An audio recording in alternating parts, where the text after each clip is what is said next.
where do you see yourself in 5 years? Where do you see this going? What does ErgoPad look like? ErgoPad 2027 look like? What does it look like to you? 2027 is it's a long way away in crypto, but I hope that we've evolved the tools to the point where any dev or anyone can come onto Ergo and just build whatever they want without as many barriers to entry as there are now. I hope that we can see. I think right now we're just in the building stage. We're just at the base level, just starting out. But I think like by 2027, we should be building full businesses, like you talk about, full businesses on top of blockchain. We should be able to go to the store and pay with blockchain, and specifically Ergo if we can. I mean, like an L2 on Ergo could run Visa level transactions. Who knows? I think that where was I going with that? Once we've built this foundation and we can start really thinking about what businesses would benefit from blockchain, we can really start focusing on that. We can stop focusing on the base level stuff, which wallets work, how to write Ergo script, things like that will become much more straightforward. We'll have many more devs that know how to do it. And then it's just like, okay, what are the high level ideas? What is the idea that every consumer on the planet would be able to interact with or understand? It's not, we got to get past the innovators and the people who are interested in blockchain because it's an interesting technology. We got to get to the consumer who doesn't care how blockchain works and doesn't even care that it is on blockchain. They just want to use money. So that's where I'd love to see us in 2027 or even sooner.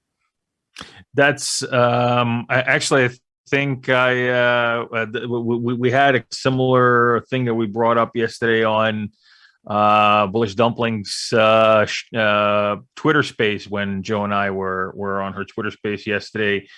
I think I said something very similar. I said that really we have to get to a point of where the average person doesn't really need to know what's under the hood.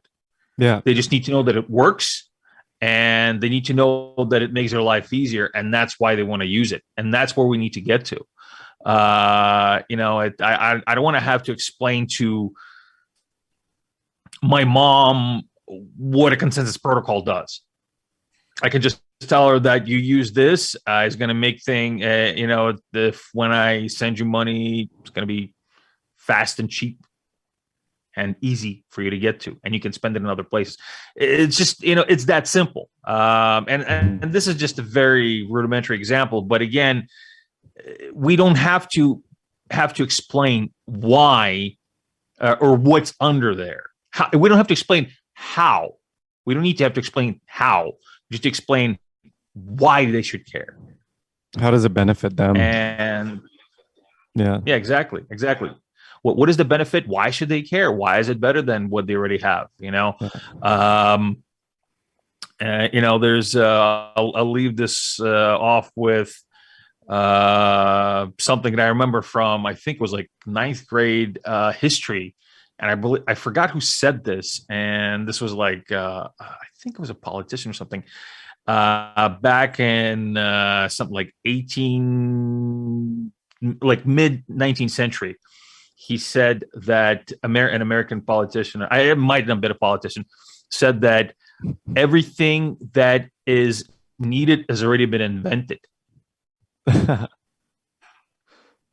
And this is back when trains still used lanterns for headlights.